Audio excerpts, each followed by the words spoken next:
우리 다 같이 출애굽기 15장 3절을 다 같이 펴서 우리 읽겠습니다.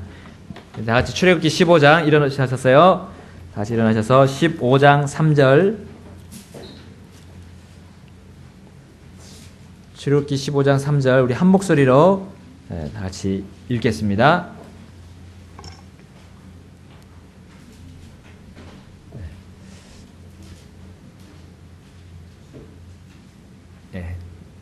출애굽기 15장 3절 다 같이 읽겠습니다. 시작. 주는 전사하시니 주가 그분의 이름이로다. 아멘. 하나님 말씀에서 기도하겠습니다.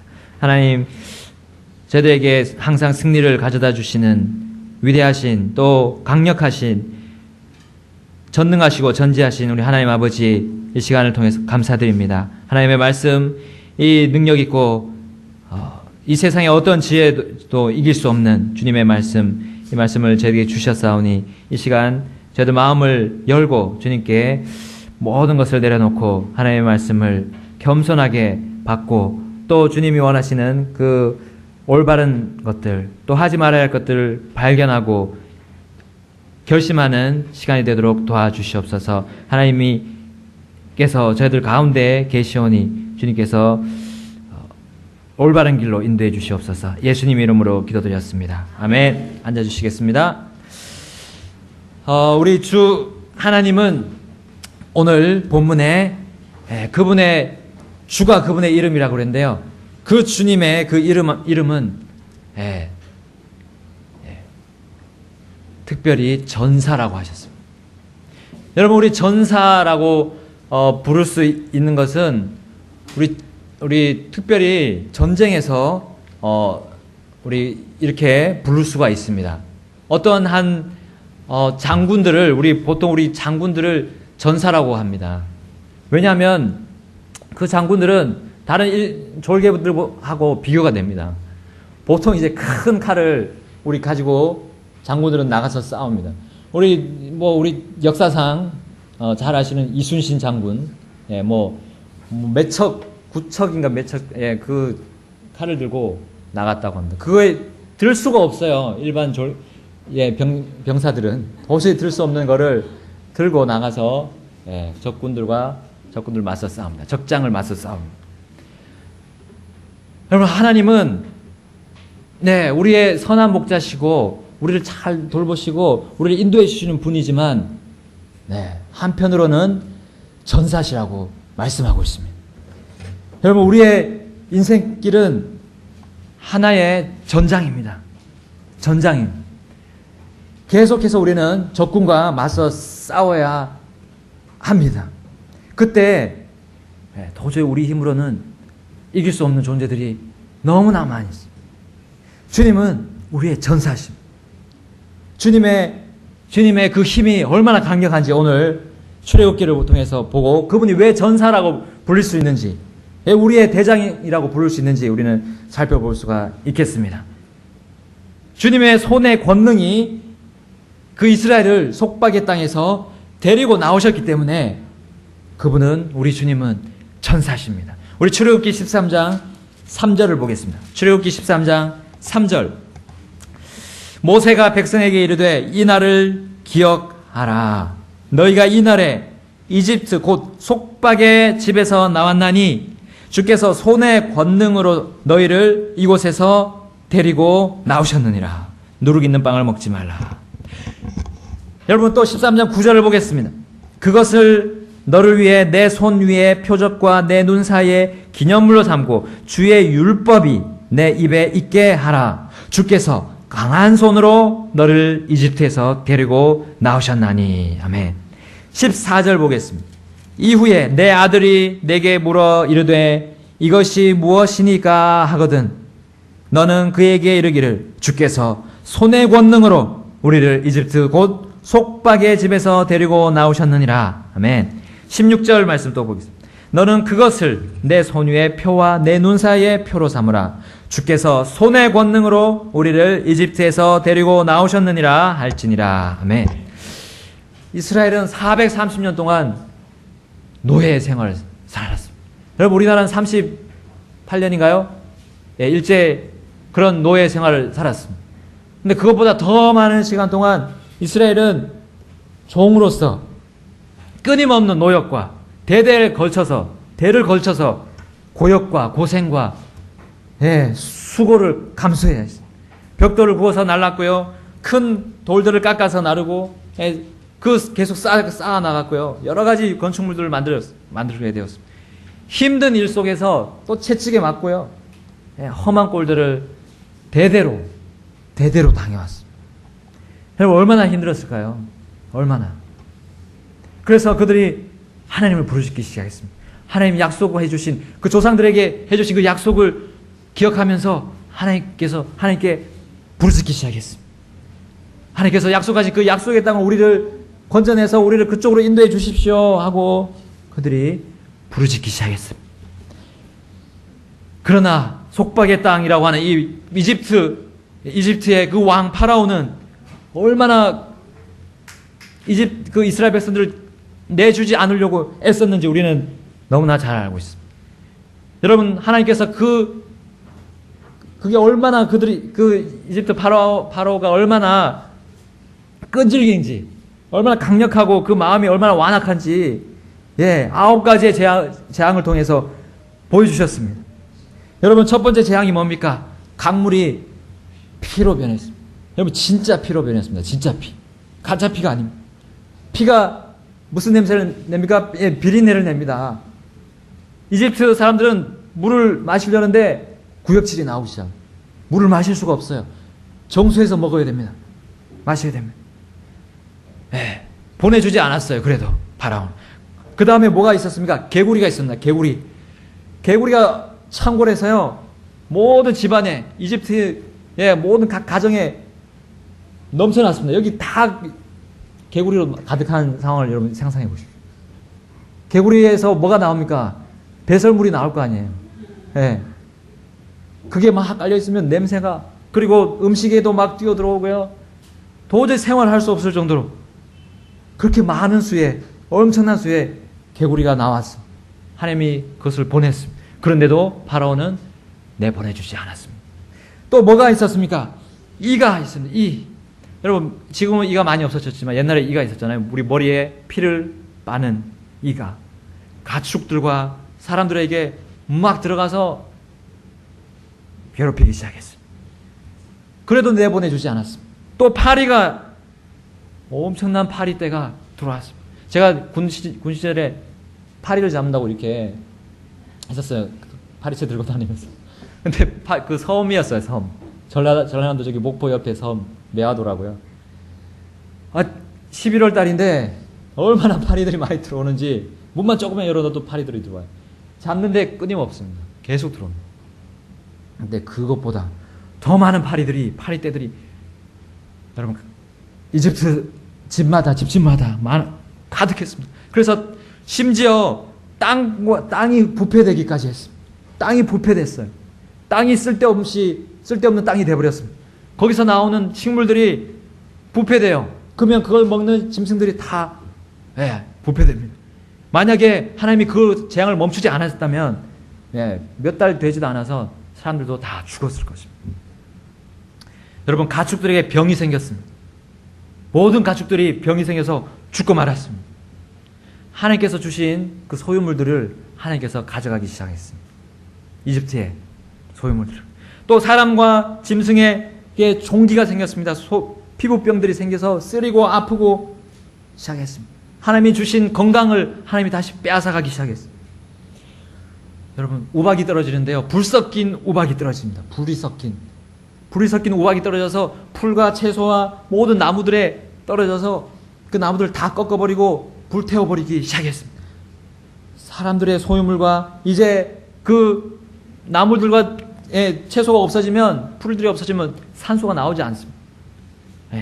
사람들이 만들 수 없는 공기들, 기본적인 그런 산소를 점점 잃기 시작했습니다. 그래도 파라오는 내보내지 않았습니다. 여러분 그 다음에 또 무엇이 왔습니까? 메뚜기 때가 왔습니다. 여러분 우리 간혹 TV에 나오죠? 메뚜기 한번 싹 지나가면 농작물이 다 거의 대부분 쓸어갑니다. 근데 이전에도 없었고 이후에도 없을 메뚜기 때가 왔던 것입니다. 그들은 먹을 것이 다 없어졌습니다. 우박이 남겨놓은, 우박이 다 쓸지 않았던 그 채소들을, 그 남은 채소들과 나무들을 이 메뚜기 떼들이 싹 쓸어갔습니다. 이집트에는 먹을 것이 남지 않게 되었습니다. 그래도 내보내지 않았습니다. 그래도 파라오는 내보내지 않았습니다. 아홉 번째로 어둠이 엄습했습니다. 여러분, 이 어둠은 우리의 밤의 이 어둠이 아니라 우리 몸이 감촉으로 느낄 수 있는 어둠이라 했습니다. 한 번도 우리 느끼지 못, 그런 어둠을 우리가 만나지 못했습니다. 경험하지 못했습니다. 빛을 비춰도 밝지 않습니다. 한낮에도 태양이 뜨지 않는 그런 어둠의 속에서 그들은 따뜻한 태양빛을 쬐을 수가 없었던 것입니다. 여러분, 이집트는 사실상 망했습니다. 그런데 파라오가 이 9가지 재앙을 당하고도 어떤 반응을 보입니까? 출애굽기 10장 28절에, 우리 출애굽기 10장 28절에 이렇게 말씀합니다.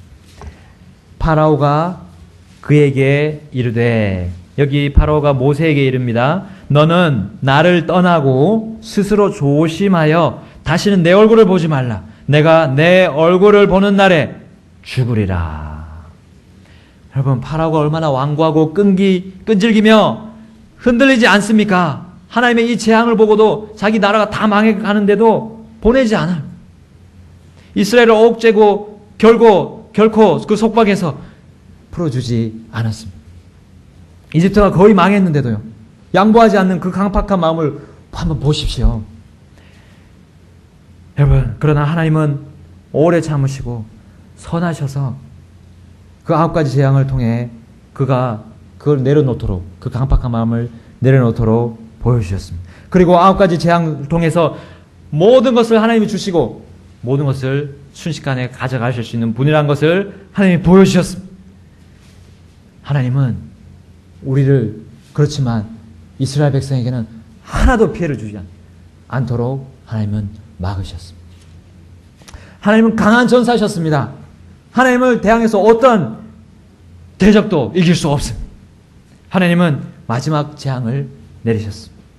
사람이든 짐승이든 이집트에서 처음 난 모든 것은 죽이기로 작정하셨습니다. 장자라고 하죠. 우리 장자들을 다 죽이기로 하나님은 작정하셨습니다.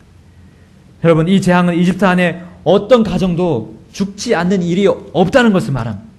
다 죽는 일이 생긴다는 거예요. 이집트의 모든 가정이 한날 한시에 초상집이 된다는 거예요. 모든 가정이. 여러분, 우리 이런 일이 있었습니까? 없었습니다. 우리는 군데 간헐적으로 지금도 사람들이 초상집들이 생기고 있습니다. 그러나 한꺼번에 이렇게 일어난 적은 없습니다. 이전에도 없었고 이후에도 없습니다. 드디어 죽음의 전사가 찾아왔습니다. 어린 양의 피가 뿌려지지 않은 이 임방과 들보에 뿌려지지 않은 그 집 안으로 죽음의 전사가 들어갔다 나왔다 모든 이집트 가정을 돌았습니다. 그리고 들어갔다 나오는 순간 그 집에서 곡소리가 나오기 시작했습니다. 울음소리가 나오기 시작했습니다. 얼마 안 가지 않아서 모든 이집트 땅에서 그 한밤에 울음바다로 변했던 것을 우리는 우리 하나님의 말씀이 전해주고 있습니다. 이제 파라오는 모든 것을 다 잃었습니다. 모든 신하들의 집도 다 잃었습니다. 이제 너희들 다 떠나가라. 다 가라. 그때서야 그는 다 잃고서야 보내주기 시작했습니다. 철저하게 이집트는 망하고 말았습니다. 그러나 고센 땅이라고 하는 이집트 사람들이 거하는 그 땅에서는 결코 곡소리가 들리지 않았습니다. 오히려 모세를 통해 전해진 자유와 승리의 말씀이 각 가정에 풍성하게 들려졌던 것입니다. 13장 13절에 출애굽기 13장 3절에 모세가 백성에게 이르되 이 날을 기억하라. 너희가 이 날에 이집트 곧 속박의 집에서 나왔나니 주께서 손의 권능으로 너희를 이곳에서 데리고 나오셨느니라. 아멘. 여러분, 우리는 이스라엘 백성들 같이 이전에 죄의 속박 가운데 있었습니다. 마귀는 우리를 영원한 멸망으로 끌고 가고 있었습니다. 노예로, 죄의 노예로 그걸 부려먹고 있었습니다. 육신은 우리를 마음대로 방치해서 마음대로 살도록 우리를 끌고 갔습니다. 그리고 이 세상은 우리를 하나님의 복음을 거부하도록 그 세상의 그 체제를 가지고 우리를 옥죄고 속박하고 있었습니다. 그것을 누가 끊을 수 있었습니까? 전사이신 하나님께서 그것을 끊어주셨던 것입니다. 우리의 힘으로 그것을 끊지 않았습니다. 죄의 속박을 우리 힘으로는 도저히 끊을 수 없던 거였습니다. 그 죄의 사슬과 여러분 자물쇠를 생각해 보십시오. 우리를 옥죄었던 그것은 우리가 도저히 풀 수 없는 것이었습니다. 그러나 우리가 전사이신 우리 예수님이 우리를 위해서 우리의 그 죄의 속박을 다 풀어주시려고 십자가에 가셨다는 것을 우리 기쁜 소식을 들었습니다. 그리고 우리는 거기에 나아가서 그 예수님을 나의 구주로 믿었습니다. 그랬을 때 그 순간 우리의 모든 쇠사슬과 자물쇠는 다 끊어져 버렸습니다. 영원히 우리를 속박할 수 없도록 산산조각 나버리고 말았던 것입니다. 그래서 우리는 자유와 승리를 향해서 지금 우리는 달려 나왔습니다. 얼마나 기쁜 일입니까? 이 구원의 기쁨을 우리는 다시 회복해야 됩니다. 이 속박의 그 틀에서 우리가 구원받았다는 것을 기억해야 된다는 것. 여기 보십시오. 이 날을 기억하라 했습니다. 이 구원의 날을 기억하라 했습니다. 여러분 언제 죄와 사망과 영원한 멸망에서 그 속박으로부터 벗어났다는 확신을 가졌습니까? 언제 그 하나님 말씀을 통해서 내가 그 복음을 통해서 내가 확신을 얻고 나는 이제 더 이상 내 죄가 나를 지배하지 못하고 나를 영원한 멸망의 길로 가지 못하게 한다는 것을 확신을 얻었습니까? 언제입니까? 그때를 기억하십시오. 그때를 기억하십시오. 그랬을 때 여러분 이 세상에 어떠한 시련과 고통이 와도 우리는 이겨낼 수가 있는 것입니다. 우리 하나님이 나의 그 쇠사슬을 끄는 속박의 사슬을 끄는 전사시라는 것을 우리는 알고 힘을 낼 수가 있는 것입니다. 나의 구원을 계속해서 기억하십시오. 깊이 생각해 보십시오. 그리고 우리는 구원의 기쁨을 회복했을 때 우리는 어떠한 우리 앞에 장애물도 우리를 이겨내지 못합니다. 어떠한 우리의 상황 속에 우리를 끌어당기지 못합니다. 그 상황 속으로 어떠한 감정 속으로 우리를 끌어당기지 못할 것입니다. 우리 주님은 우리의 강하신 전사십니다. 우리의 모든 문제를 해결하는 해결사십니다. 우리 출애굽기 14장 8절에 14장 8절을 보겠습니다. 출애굽기 14장 8절 다 같이 한 목소리로 우리 읽겠습니다. 시작. 주께서 에집트 왕 파라오의 마음을 강팍하게 하였으므로 그가 이스라엘 자손을 추격하였으되 이스라엘 자손은 높은 성과 함께 나가갔더라. 아멘. 15장 6절을 또 보겠습니다. 15장 6절 다 같이 읽겠습니다. 시작. 오 주여 주의 오른손이 권능으로 영화롭게 되었나이다. 오 주여 주의 오른손이 그 원수를 산산조각 내었나이다. 아멘. 여러분 우리 죄와 사망과 영원한 멸망 그 지옥의 속박에서 풀렸다고 해서 다 끝나는 것입니까? 아닙니다. 이제부터 정말 진짜의 전장에 우리는 투입이 되는 겁니다. 전투에 투입이 되는 거예요. 마귀와의 전쟁, 육신과의 전쟁, 또 세상의 체제와의 전쟁 속으로 우리는 들어가는 겁니다. 우리의 몸이 아직 이 땅에 있는 한 우리는 아직 전쟁 속에서 걸어가야 합니다. 그 전장을 싸워나가야 되는 겁니다. 근데요, 여기 어떻게 우리에게 주님께서 그 전장 속에서 승리를 주시는지 이스라엘 백성을 통해서 보여주셨습니다. 하나님께서 얼마나 놀랍고 경이로운지를 또 얼마나 위대한지를 우리에게 보여주고 있습니다. 하필 왜 이스라엘 백성들을 더 빠른 길이 있는데 그쪽으로 인도하시지 않고 이 홍해 쪽으로 인도를 하셨는지 우리는 그 의미를 알 수가 있습니다. 여러분, 이스라엘이 다 이집트로 나갔습니다. 이제 그래서 그 이스라엘을 쫓던 첩자가 있었거든요. 그 첩자가 이제 그 이스라엘 백성들이 말도 안 되는 곳으로 가는 것을 봤습니다. 왜냐하면 뭐예요? 더 이상 갈 수 없는 곳으로 가는 거예요. 홍해 바다가 있는 그쪽으로 가면 이거는 반드시 우리에게 승산이 있다, 이집트 군대에게 승산이 있다고 생각하는 이 첩자가 빨리 이것을 파로에게 보고를 했던 거예요. 그래서 왕이여, 지금 이스라엘이 홍해로 갑니다. 우리가 가면 싸울 수가 있습니다. 파라오는 모든 군사력을 다 동원했습니다. 병거들마다 대장을 세웠습니다. 그래서 그 대장들에게 너희들이 승전을 하면 너희들에게 보상을 주겠다. 그러한 의미가 되는 것입니다. 이 바로 대장을 세웠다는 거는요. 그래서 사기를 높였습니다. 그래서 이스라엘을 쫓아갔습니다. 거의 앞에까지, 이스라엘 군 진영 앞에까지 왔던 것이 얼마나 사기가 충천했을까요? 이제 우리는 다시 이들을 잡아서 노예로 부려먹을 수 있다는 그런 그들은 확신을 들었을 것입니다. 근데 이 광경, 이 이집트 군대가 쫓아오는 광경을 본 이스라엘 백성들이 어떻게 했습니까? 동요를 했습니다. 14장 보겠습니다. 출애굽기 14장 10절 보겠습니다.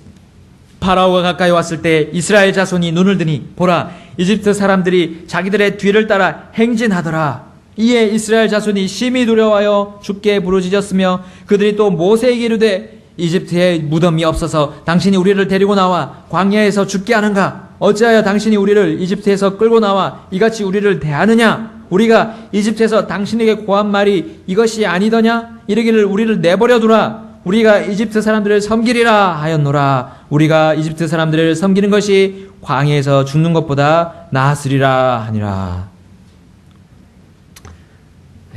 이스라엘 지장에서 동요가 생겼습니다. 왜 우리를 여기 이집트에 그냥 놔두지, 왜 데리고 나왔냐, 왜 여기서 죽게 하느냐라고 울부짖기 시작했습니다. 근데 어떤 일이 벌어졌습니까? 이스라엘 진영 앞에 가던 그 높은 손, 하나님의 손, 그 천사가 이스라엘과 이집트 사이로 방향을 돌렸습니다. 그때 앞에 가던 구름 기둥이 같이 이집트 군병들이 이스라엘에게 오지 못하도록 검은 구름으로, 검은 암흑의 구름으로 바뀌었던 겁니다. 그러니까요, 이집트 군대들이 오지 못해요. 이스라엘에게 오지 못함.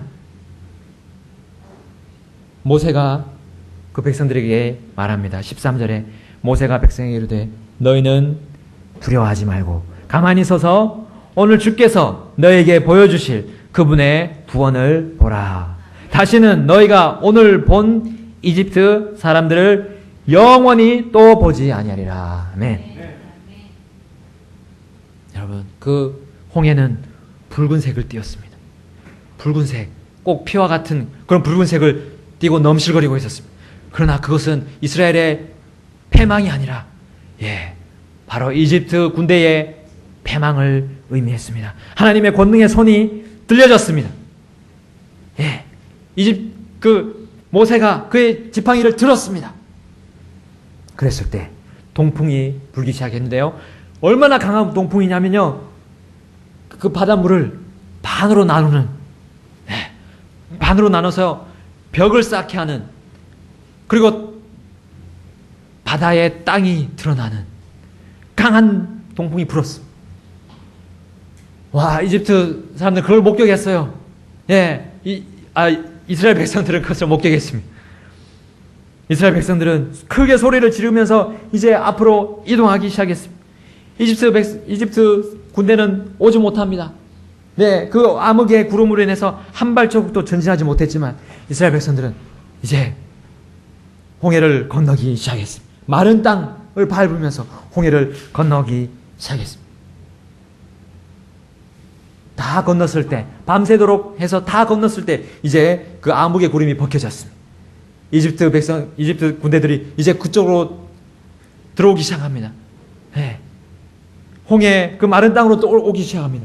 그때 하나님께서 맨 선두로 가던 병거의 술의 그 병거들의 바퀴를 부서뜨렸습니다. 그러니까 어떻게 되겠습니까? 뒤에 오던 보병들이 앞으로 전진하지 못하고 병거들도 앞으로 가지 못하고 완전히 홍해 그 마른 땅에 다 고립이 되고 말았습니다.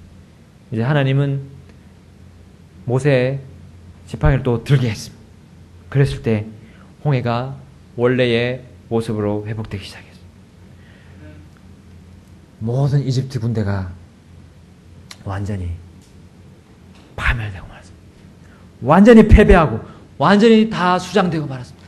한 사람도, 한 군병도, 한 대장도 살아남지 못했다고 합니다. 여러분, 전사이신 우리 하나님의 놀라운 계략을 보십시오. 완벽한 승리를 하나님은 보여주십니다. 하나님은 우리 삶 속에서도 도저히 해결할 수 없는 그 문제 앞에서도 승리를 주십니다. 완전한 승리로 여러분 우리 각 개인에게 또 우리 교회에게 주실 겁니다.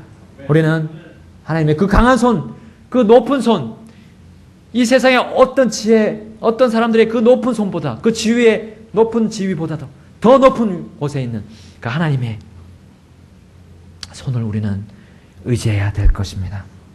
죄의 속박으로부터 우리는 자유롭게 되었습니다. 그러나 속박으로부터 자유롭게 됐다고 해서 싸움이 끝난 것이 아닙니다. 이제는 옛사람이, 우리의 육신이 활개를 치고 마치 파라오의 군대처럼 우리를 쫓아오고 있습니다.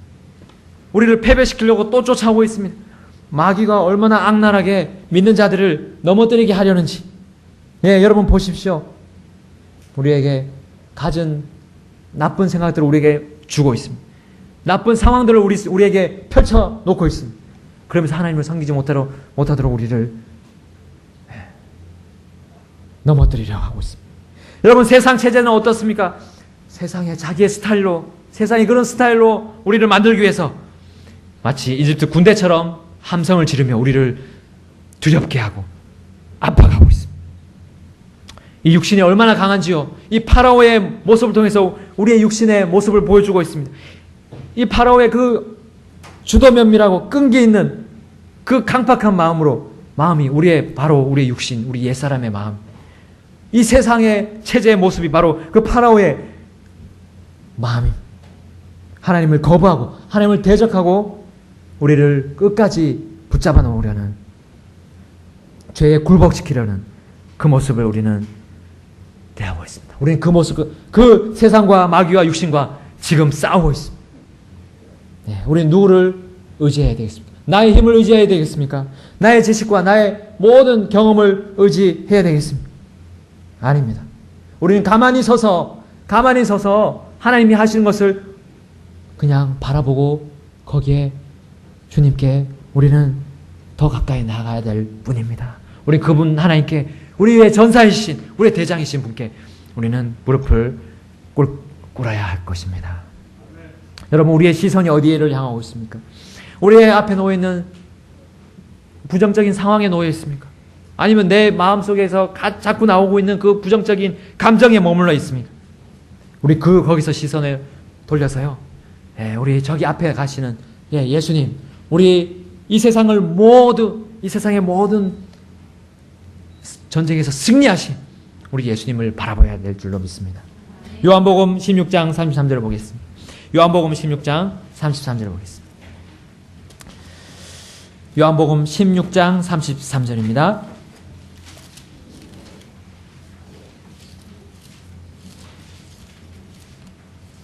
우리 제자들에게 예수님이 떠나가시기 전에 말씀하셨습니다.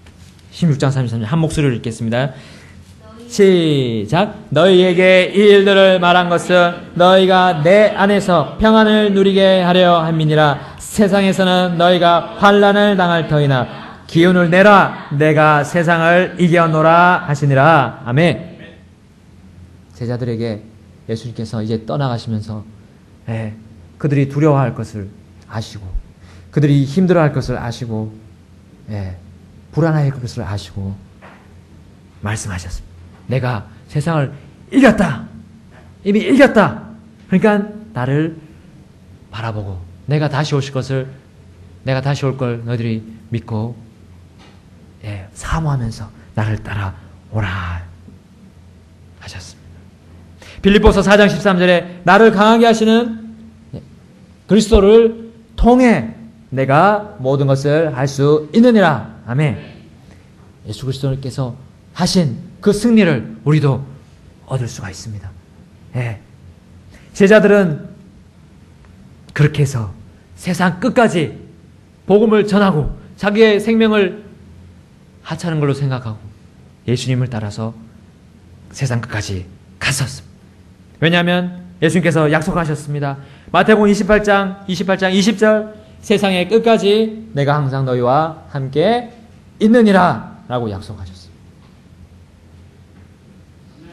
그래서 제자들은 백전백승의 그 전사 우리 예수님을 붙잡고 그들은 말씀을 전파하고 하나님의 진리의 말씀, 무너지지 않는 이 하나님의 말씀을 전하기 시작했습니다.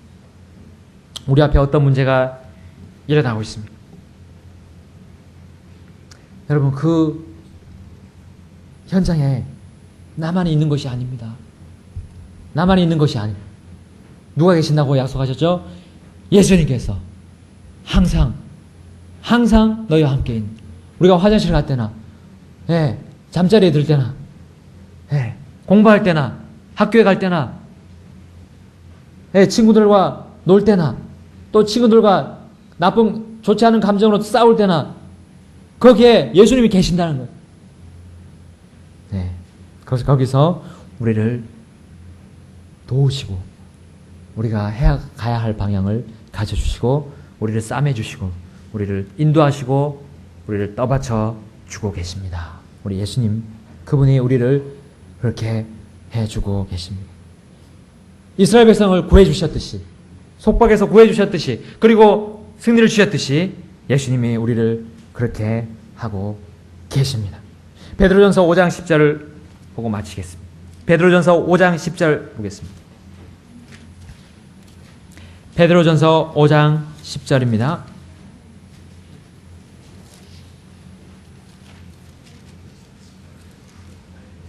다 같이 한 목소리로 읽겠습니다.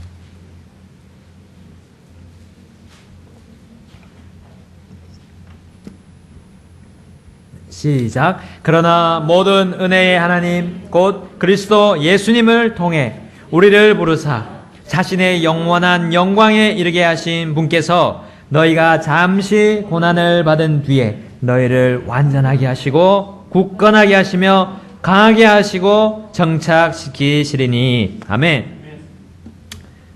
우리의 전장에서는 고난이 따릅니다. 우리 군대를 갔다 오신 분들 아시겠지만 포복을 하면 다 묻잖아요. 먼지와 흙을 다 뒤집었습니다. 그거 우리의 인생에 고난한 것 같습니다. 그래서 다 견디고 나면 우리를 점점 더 하나님과 가까이, 또 옛날에는 커 보였던, 그리고 나에게 상처를 주었던 그런 것들이 이제 견디고 나면, 그 훈련을 견디고 나면 어떻습니까? 별일 아닌 걸로 우리가 생각되잖아요. 점점 더 주님 오실 때까지 그와 같은 앞으로의 싸움을 우리가 이겨나가야 할 줄로 믿습니다. 주님께서 전사이십니다. 주님이 도와주십니다.